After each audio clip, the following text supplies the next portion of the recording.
Buenas tardes, bienvenidos y bienvenidas a una nueva emisión de Educación y Cultura, el programa del Sindicato Único de Trabajadores de la Educación del Valle del Cauca.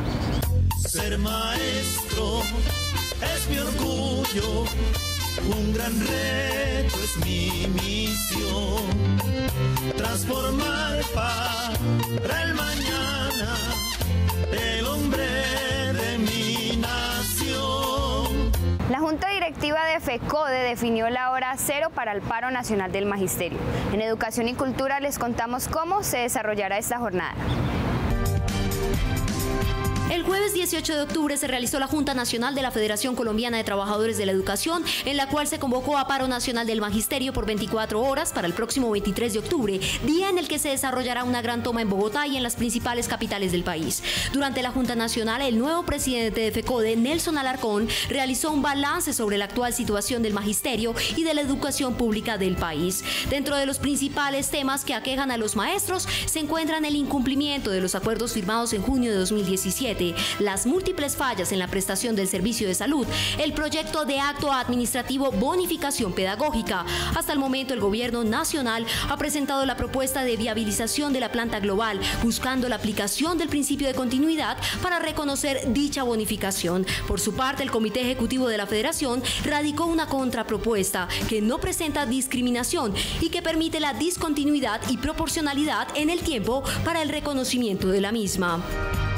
Con relación a la formación docente, el 12% de los maestros que tienen derecho a los cursos de la segunda cohorte, los ministerios de Educación y de Hacienda se encuentran haciendo una revisión. FECODE propone que se convoque a dicho proceso en el mes de noviembre de este año. Además, se establecerá que dichos docentes sean admitidos en la resolución de convocatoria de la tercera cohorte.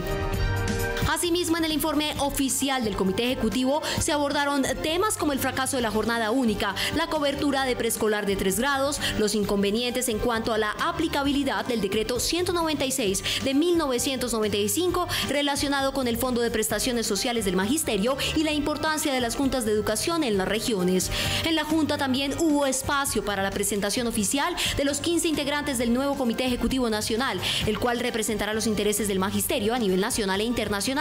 Cada uno de los ejecutivos contó con un breve espacio en donde socializó el trabajo que se realizará desde sus diferentes secretarías.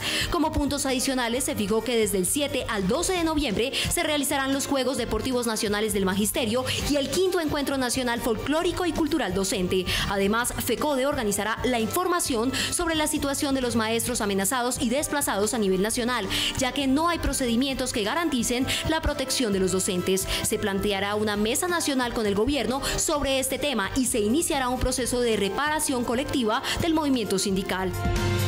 Como conclusiones de esta Junta Nacional se encuentra el reconocimiento a la lucha del magisterio que logró el hundimiento de los proyectos 014 y 057, continuar con la movilización por el cumplimiento de los acuerdos pactados, por la financiación de la educación pública y una salud digna, el rechazo a los nuevos protocolos de evaluación de desempeño, por la eliminación de la reforma pensional y tributaria, hacer un requerimiento a los entes territoriales para que comprometan los recursos para el desarrollo de los Juegos Nacionales del Magisterio y el pago inmediato de las primas extralegales que se encuentran pendientes.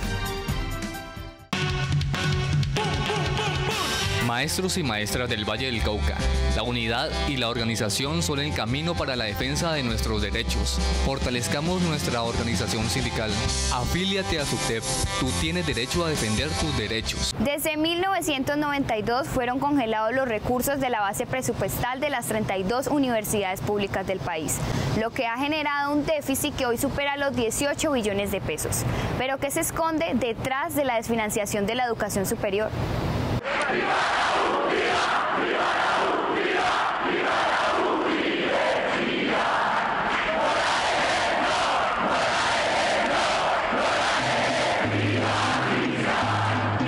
En la actualidad, las 32 universidades públicas del país se ven obligadas a trabajar con los mismos recursos que operaban en 1992, cuando los docentes de planta apenas llegaban a 3.000 y el número de estudiantes se acercaba a 150.000.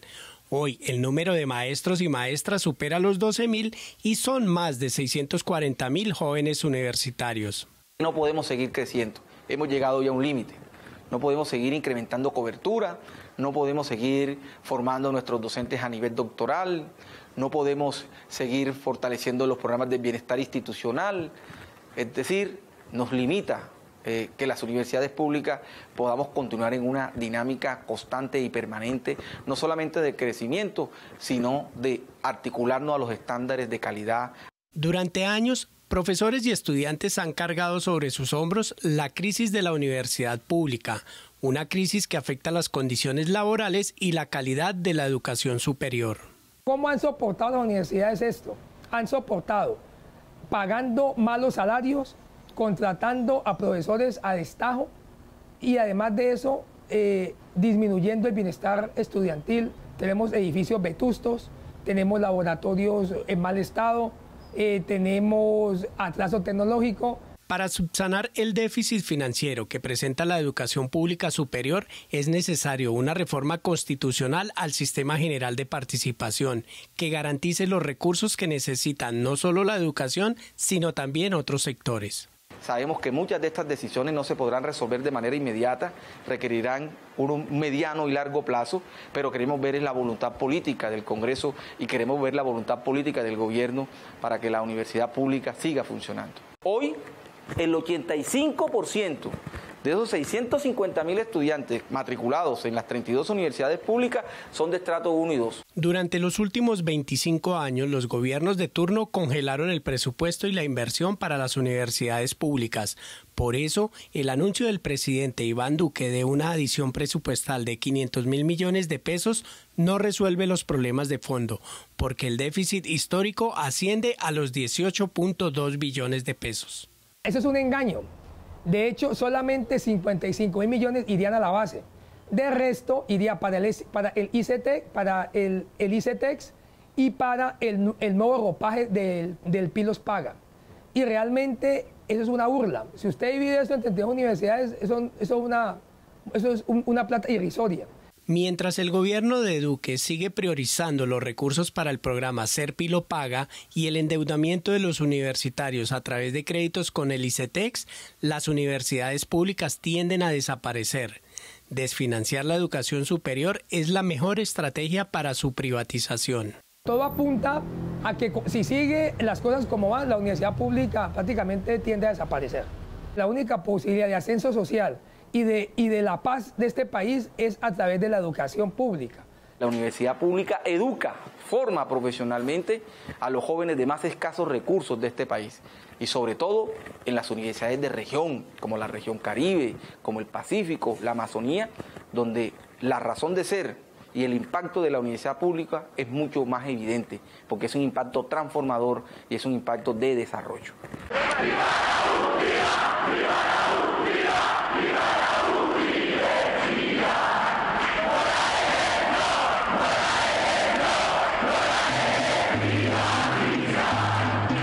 El Servicio Nacional de Aprendizaje SENA no tiene los recursos para finalizar el último trimestre de este año.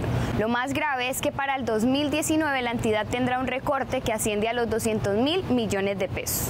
El Servicio Nacional de Aprendizaje SENA no es ajeno a la crisis financiera por la que atraviesa la educación pública del país. Los 117 centros de formación técnica, tecnológica y complementaria de las 33 regionales no tienen los recursos necesarios para garantizar la formación a los más de 5 millones de aprendices. Este año al SENA le recortaron 29.000 millones de pesos. Entonces el SENA cada vez viene en una dinámica de reducción de su presupuesto, pero aumentar la cobertura, las metas de formación. Un recorte que afecta los procesos de formación y aumenta la deserción, ya que para este último trimestre el número de docentes y capacitadores se redujo a la mitad y a partir del 1 de noviembre solo quedará una tercera parte de ellos. Así lo denunciaron los aprendices, quienes no están recibiendo su capacitación de acuerdo a los programas ofrecidos por el SENA. Muchas de las formaciones ya han dejado de ver componentes que hacen parte de la integralidad del SENA, que hace parte de la misión del SENA. A nosotros nos forman en calidad para el trabajo, pero nos dicen que tenemos que ser integrales en nuestros procesos formativos. Ahí es donde se está viendo el corte de esa integralidad a la que tanto hacen referencia, a la que tanto hace visión y misión del SENA. El SENA, al igual que las universidades públicas, viene aumentando su cobertura mientras el presupuesto para funcionamiento no crece, con un agravante, y es que pese a que en el presupuesto de la entidad existe un rubro destinado para el bienestar estudiantil, esto no se cumple y los aprendices deben autofinanciar su alimentación, los materiales de formación y la dotación. Sacar de sus bolsillos para poder garantizar su proceso formativo, porque el SENA no tiene entonces cómo brindarles una garantía, que yo lo mencionaba ahorita, garantía básica para su proceso formativo. Entonces les toca hacer rifas, como lo vimos con los compañeros, de hecho de Lastin también, que les estaban haciendo una rifa para financiar su formación. El déficit en el presupuesto del SENA se suma que no cuenta con la infraestructura adecuada para garantizar calidad en los procesos de formación para los diferentes programas que ofrece. Y en las 17 construcciones que se adelantan no se cumplen con los cronogramas de trabajo, las obras quedan inconclusas y se generan sobrecostos. Esto tiene que ver con presupuesto, esto tiene que ver con corrupción, porque se inician contratos para infraestructura y se vuelven unos elefantes muy gigantescos porque las infraestructuras quedan sin terminarse y los recursos que se habían proyectado para eso se ejecutan y termina haciendo falta más plata. Corrupción, déficit financiero y el anuncio de un recorte de 200.000 millones de pesos para el presupuesto del próximo año son motivos suficientes para que hoy los aprendices del SENA se unan a la defensa de la educación pública del país. Educación y cultura.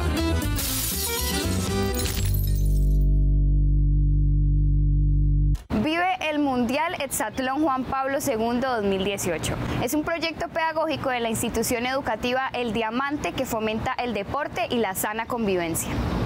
La formación académica no solo se da en las aulas. Prueba de ello es el proyecto Vive el Mundial Hexatlón Juan Pablo II 2018, organizado por la institución educativa El Diamante de la Comuna 13. Allí, más de 200 estudiantes disfrutaron del deporte y la sana convivencia. Buscamos que los niños aprendan un poco más sobre la integración, el compartir los valores, mediante el deporte, la educación física y la recreación. Este proyecto permitió que los estudiantes conformaran equipos de fútbol y representaran a cada una de las selecciones que estuvieron en el Mundial de Rusia 2018.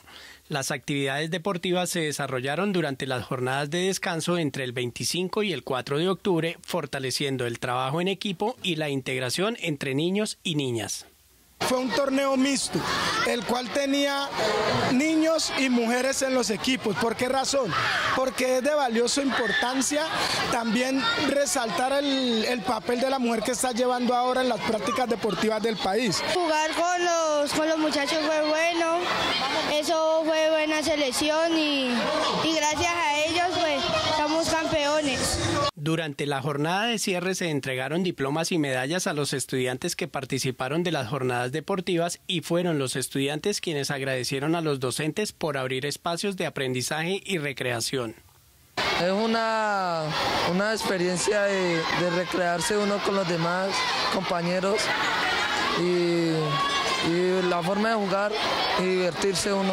Gracias a todos por lo que hicieron por nosotros y gracias por esta oportunidad. El deporte, la recreación y la sana convivencia hacen parte de la formación que brinda la institución educativa El Diamante, una formación que no se limita a lo académico, sino que también sirve para toda la vida. Yo quiero mucho el río porque nadie me lo quita, porque es que el amor del río es como el de la madrecita. Yo te prometo que nunca yo a ti te voy a olvidar, como olvidar esos tiempos llenos de felicidad. El río Cauca nació para ser libre y con él las montañas, el viento, los árboles y plantas, las personas, las iguanas, guacamayas, ranas y demás animales, libres de la avaricia, del voraz afán por el dinero, libres del supuesto progreso y de la idea generalizada de que todo en la vida tiene precio. Hidroituango es un proyecto de despojo, muerte y destrucción. Me siento contento aquí, con toditos reunidos, haciendo la propaganda que se llama Ríos Vivos.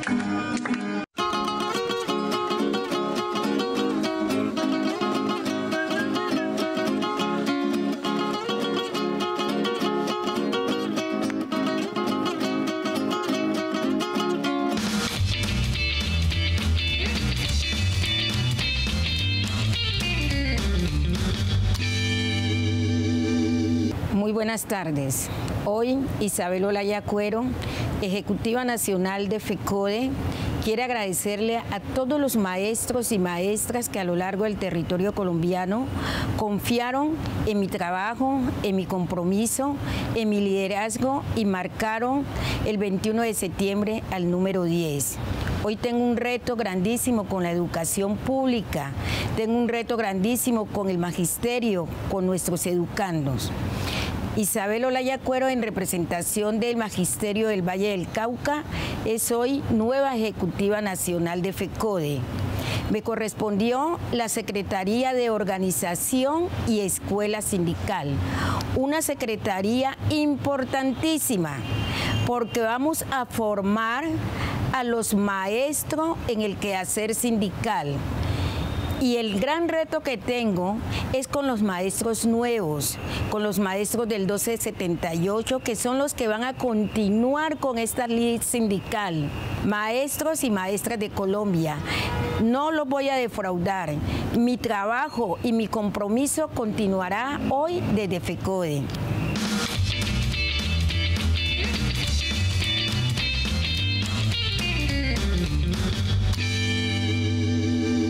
La institución educativa Vicente Borrero Costa realizó el foro etnoeducativo Experiencia San Basilio de Palenque, un espacio pedagógico para pensar la escuela desde la diversidad.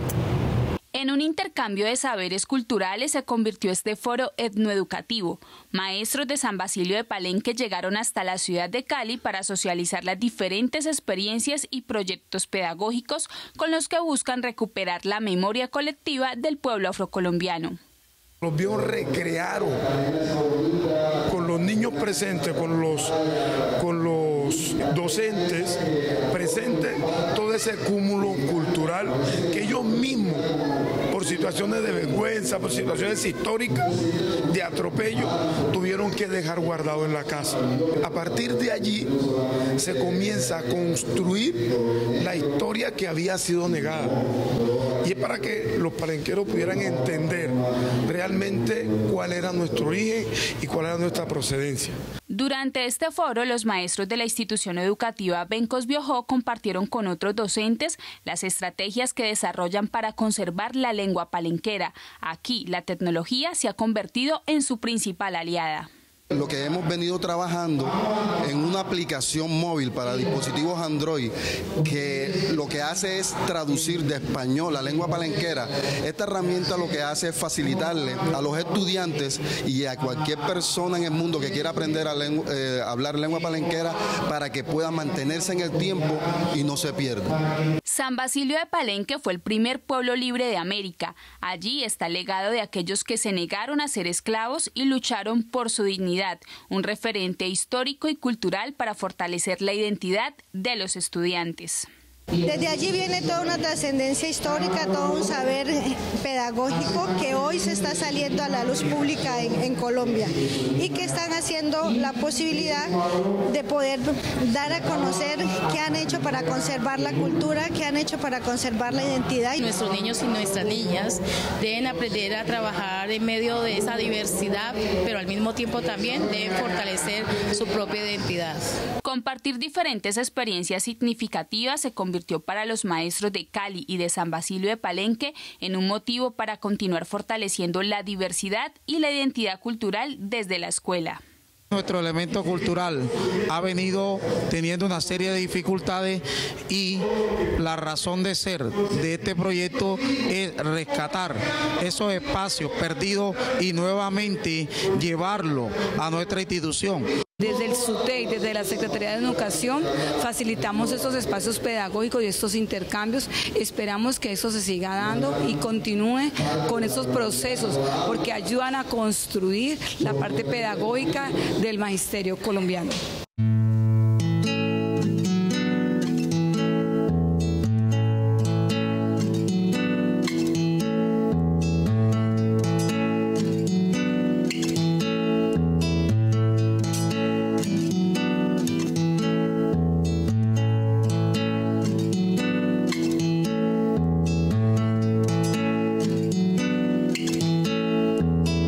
El Centro de Estudios e Investigaciones Docentes del SUTEP presentó el trabajo de recuperación y conservación del archivo histórico de la organización, una herramienta que busca fortalecer la memoria sindical en el Valle del Cauca. Durante el foro Memoria Sindical en el Valle del Cauca, el Centro de Estudios e Investigaciones Docentes del SUTEP presentó el trabajo de recopilación y análisis de los documentos que antes reposaban en cajas y que hoy hacen parte del archivo histórico de la organización.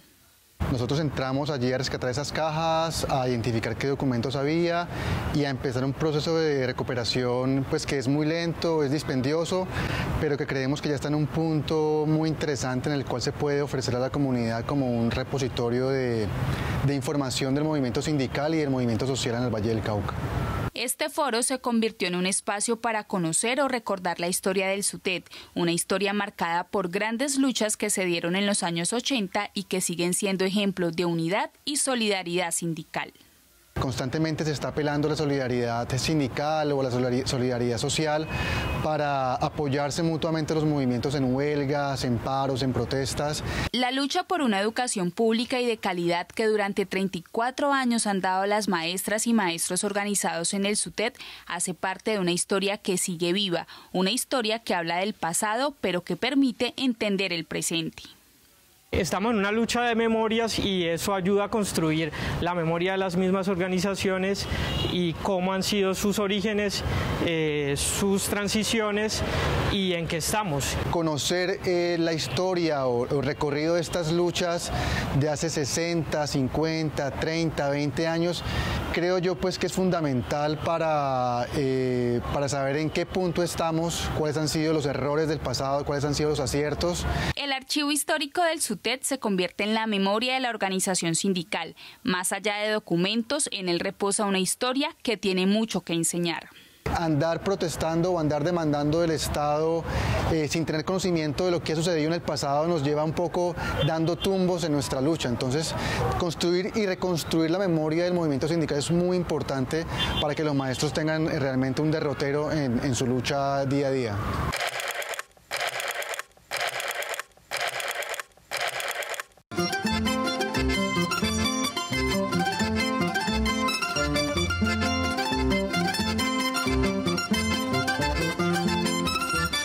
Hasta el 30 de octubre estará abierta la exposición del Observatorio de Memoria Histórica, Tiempo y Narrativa, Festival Internacional Cali Comics 2018, un espacio donde el cómic se convierte en un medio de análisis y reflexión política de la sociedad en la que vivimos.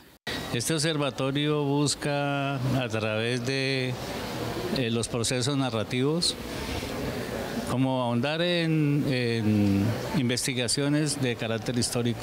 Muchos de los realizadores vienen haciendo un trabajo supremamente importante, como haciendo esas pesquisas necesarias para que esas historias se vuelvan cómics.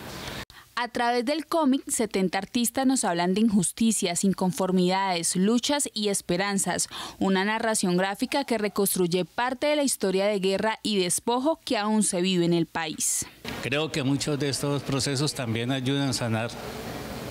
Y en todo este proceso también se está revitalizando la memoria, se está pretendiendo de que otros también se unan con sus trabajos y con sus vivencias. En este espacio también se puede conocer la obra Historieta Latinoamericana, Patria Grande, del docente argentino César Carrizo, quien utiliza el cómic como un recurso educativo para abordar contenidos de una manera distinta.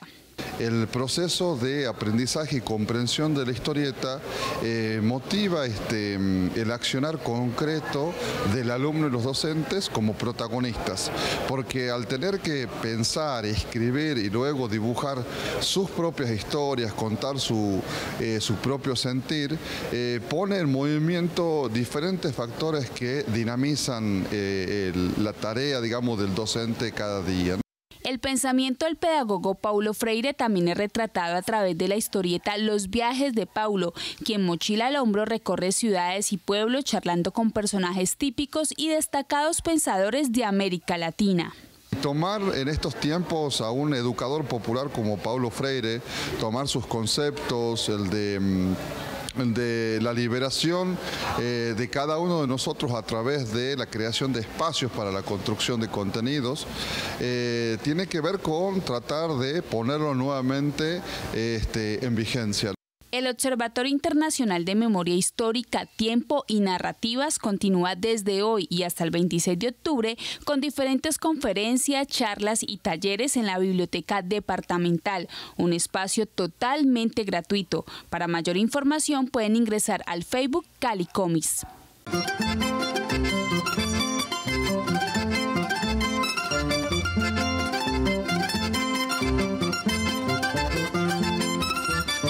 Al cierre de nuestro programa, el informe semanal a cargo de la licenciada Janet Polanco, actual presidenta de la organización sindical.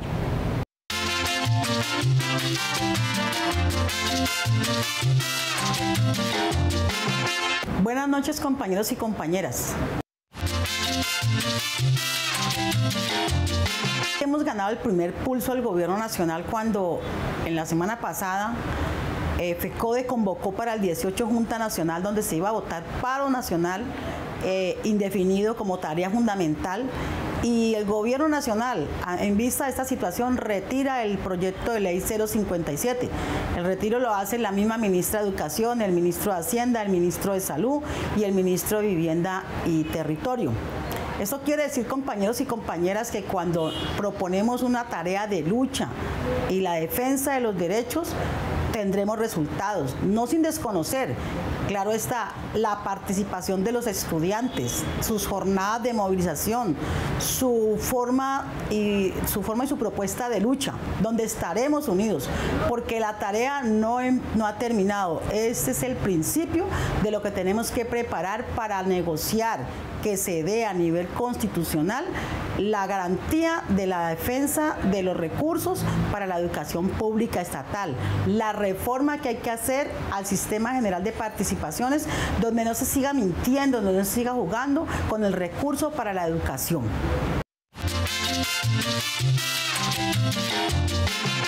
La unidad hace la fuerza, compañeros y compañeras. Por eso debemos mantenernos unidos alrededor de nuestra nueva Junta Departamental, apoyando el trabajo desde la dirección que dé FECODE, de los compañeros, de las subdirectivas, del maestro de la escuela, del maestro que es líder en nuestras comunidades, apoyándonos en comunidades, engruesando las masas de trabajo y de fuerza para defender nuestros derechos, compañeros y compañeras. Con la unión es que nosotros logramos avanzar. Estamos en un proceso de empalme, estamos preparando todo lo que corresponde para hacer entrega a cada uno de los compañeros de una carpeta en donde mostraremos los avances y hasta donde hemos logrado alcanzar aspectos relacionados con la parte administrativa del SUTET, como también en la lucha que nosotros hemos organizado y la que nunca dejamos de caminarle, porque es importante que, si bien es cierto avanzamos en la construcción del edificio, también lo hicimos en la lucha y en la pelea, no bajamos nunca la guardia cuando se nos tocó avanzar en los dos paros que tuvimos fuertes, donde la mayoría, digamos el 99% del magisterio participó. Allí estaremos, ya no como directivos, sino como maestros de base, acompañando la orientación de la lucha, porque la lucha es de todos y todas. Buenas noches, compañeros.